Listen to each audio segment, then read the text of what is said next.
Have you ever stopped to think about the stories you tell yourself? The stories about who you are, if you're beautiful, if you're smart, if you're dumb, if you are talented, if you're lucky, or whatever other story and belief you might have running in your head. What if those stories held the key to a more fulfilling life or the key to unlocking the sabotage that holds you back? I'd love to take you behind the scenes of my latest project, an illustrated zine called The World is Full of Stories. I'm Quinn Curtis, and I'm an artist and a writer. Over the years, I've overcome a lot of disempowering circumstances and negative inner narratives. Things that would have had me stay small, not rock the boat, and definitely not pursue any of my dreams. The most liberating thing I've ever discovered is that every time, no matter what was going on, the biggest thing that was holding me back was my own stories inside my head. Our stories dictate how we experience life. Often, we think it's just our circumstances and other people that make our lives what they are. And while there may be times when that's true, it's an invaluable practice to evaluate and question the stories that we're telling ourselves about who we are, who others are, and what life is all about. So the zine that I'm creating, The World is Full of Stories, goes into these types of ideas and concepts to unpack them and get a deeper dive into what it means to question your stories and how to use some of those skills and tools to really set yourself free, have more positive mental inner dialogue, and to empower yourself to be able to create more of the life that you really do want. Now, this isn't some new age fancy schmancy nonsense. It's just really looking very pragmatically at what works and why we do the things that we do and why we don't do the things that we want to do, to get more clear on what's holding us back, so that then we can just see if that's a good enough reason or if we want to change our story, so we can change what actions we take and what habits we create and how our relationships work in our everyday lives. I'm really excited about creating my first zine. However, if you've never heard of a zine before or don't really understand the concept, just know they are small circulation self-published work that's often featuring unique art and personal expression. The word zine comes from the word magazine. Zines have been around since at least the 1930s and 1940s and are making a major comeback right now. While they were originally created as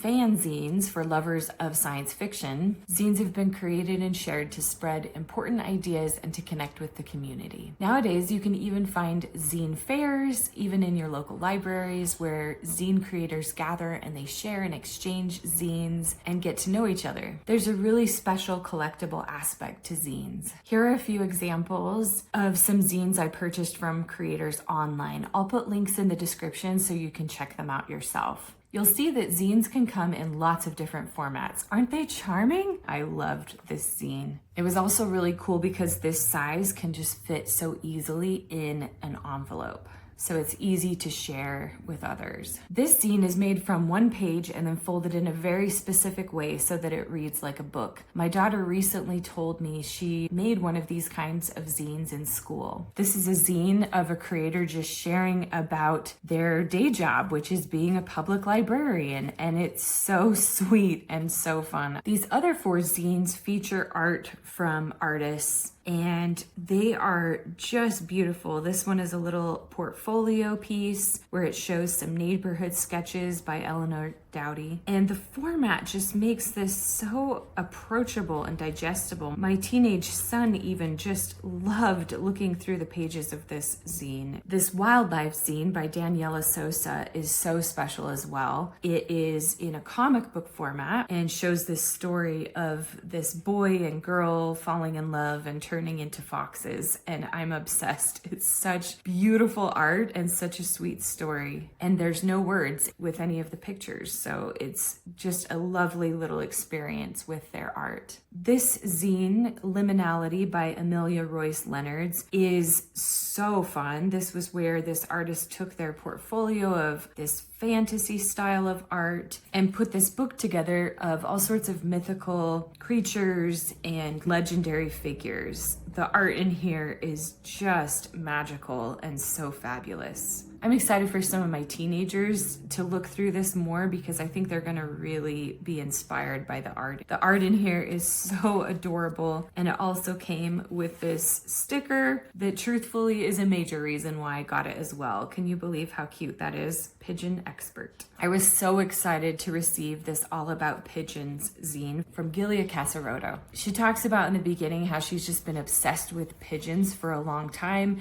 and found herself painting and drawing them regularly, and finally decided to compile all of that goodness into a zine. So this is her just sharing something she's passionate about and interested in. I think the zine format has a lot to offer, especially to help me share ideas and stories in a format that's so much easier than going through the traditional book publishing route. I've also produced a lot of printed work in the past when I was a professional food photographer, graphic designer, and creative director, and more recently a brand strategist. So this is right up my alley. I've often joked that if you picked me up and turned me upside down and shook me really hard, out would fall so many books. I feel like I am filled to the brim with books, and I'm so excited for how the zine format feels like it's going to be making it easier for me to get some of these books out of me and into the world. So this first zine, The World is Full of Stories, will really explore the stories we tell ourselves about who we are, who others are, what life is all about, and how that impacts us. It's less of a story format and more of a guide or a resource. I'll also be sharing a few personal stories within it, so it acts a little bit like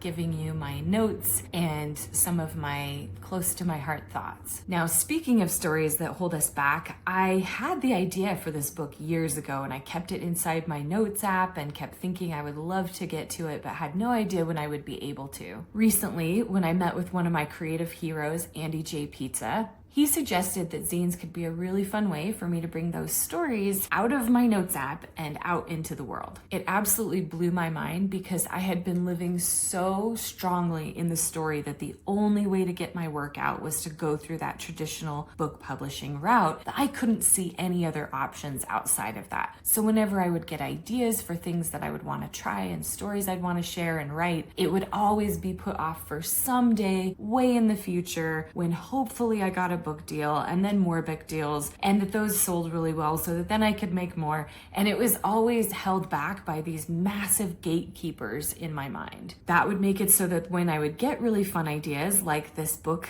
The World is Full of Stories, then it would feel almost discouraging because I just didn't think that I'd be ever able to act on it in some ways. But when Andy helped me break through that story into this possibility where I could be using zines as a medium to share my stories more, it completely liberated me creatively. Now I'm living and practicing more empowering stories, like I can create lots of stories, as many stories as I want, and zines are potentially a better format even to share my work around the world. And most importantly, the story I'm practicing every day as I'm working on it of I can do this. So I was really excited when I went to brainstorm what kind of content and ideas I wanted to make sure and include in The World is Full of Stories. And it just came out like a flood. So many of the ideas that I'd been sitting on for years, they weren't lost, they were there and I could find them. And I just dumped them all down on paper. As such, the zine is going to be a little bit longer than the typical zine, which is about 8 to 16 pages. It's probably going to be closer to 24 pages, but I just can't bear to cut any more of the content. And I think that the format makes it really digestible. So we're going to keep it like this and try it out. My hope is that through the art and words in this zine, it will be a really powerful tool and resource to help readers better understand the stories that are holding them back and how to break through them. I'm including my favorite tools and skills, as well as sharing personal examples of how I've broken through some really limiting stories. I'm imagining this zine to be the perfect size of a little resource and a potent reminder that could be kept in a purse or a backpack and pulled out whenever needed, especially when a bunch of negative feelings and emotions and thoughts show up. I'm also really excited to share this with my teenagers because it takes a lot of the big ideas that we talk about in fractured moments here and there and puts it all together in a way that I hope will give them even greater context to what I'm trying to teach them and will help them on their journeys. This zine is meant to just be an anchor to these really life-changing concepts while not being a totally comprehensive guide. I really love that aspect because I think it will be more digestible and accessible to the readers than if it were a big self-help book.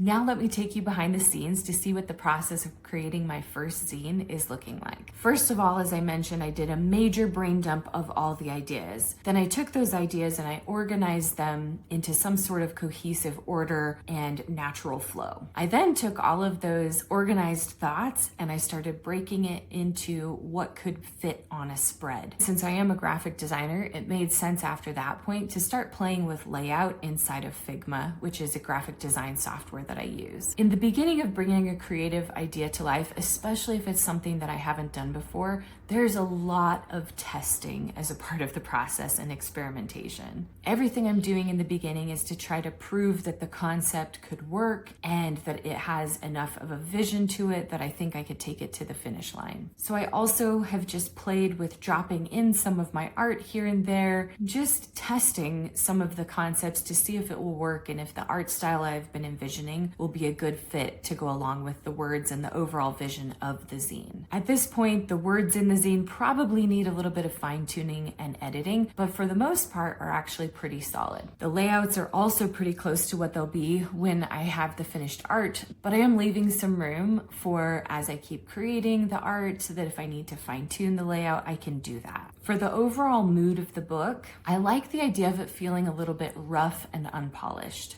I think this fits the contents of the book really well because just like our stories can seem really solid and unchangeable and that this is just the way life is, I think it's nice to scale that back to the sketch drawings that I'll be including that feel more like the blueprint phase, the brainstorming phase before we go all in on a belief or a story in our life. It hints at the theme that things are less solid and permanent in our lives. We can rewrite and change our stories about who we are, who others are, and what life is all about. So I'm including a lot of hand-drawn imagery as well as watercolor blobs and splotches and washes to really bring this to life. I just finished this week this snake drawing that will go on the spread that's talking about how our stories can build up over time like a thick skin around us, but that as we shed the stories that are limiting us and keeping us stuck, it's like the snake shedding its skin. We can find that underneath all those stories, there's this pure truth about who we are, who others are, and what life is all about. Originally, I set a goal to finish this zine in 4 weeks, which was really ambitious. But with balancing my full-time job and my family, I'm going to give myself at least another 4 weeks to get it done. For example, with this snake drawing, I really underestimated the amount of time that it would take. In my mind, when I was planning it out, I thought, oh, it'll just be done in a day. But it ended up taking several days and several art sessions in order to create it and complete it in the way that I wanted to. But that's okay though, because I really care about this story within this zine and I want to make sure that the art represents it well. So it's good to take my time and add a little bit more breathing room so I can create this in a way that feels really good to me, because I want to be able to pour my heart into the art like this. So it's good and I'm really happy with how it came out. I've also been working a lot this week on the cover for the zine. It's a bit more nerve-wracking because the cover is going to be fully painted in watercolor. So there's a lot more variables, which means there's a lot more things that could go wrong.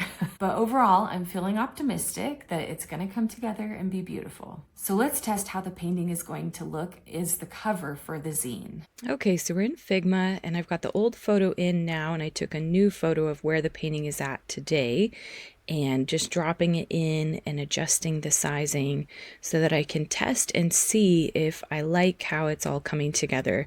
This will help me then go back to my painting and adjust any of the colors and levels and just make sure it's where I want it to be, and just so I can get a sense of, is this gonna work after all? And it's looking pretty good so far, so I think it's gonna work. I like it. Now let's test putting the snake into its layout. So the first step is I scanned the drawing into my computer and then brought it into Procreate so that then I could extract the snake out of the background, because inevitably you get these weird shadows and marks on the page and I want just a really clean image of just the snake to bring into the layout. So it's a tedious process, but worth it. Now that I've extracted the snake, I can bring it into the design file to test it in the layout. So it's coming back into Figma and I'm just going to adjust the sizing and make sure everything fits okay, and then adjust the text so that it fits really nicely with the image as well. And yeah, overall, I'm really happy with how this is coming together.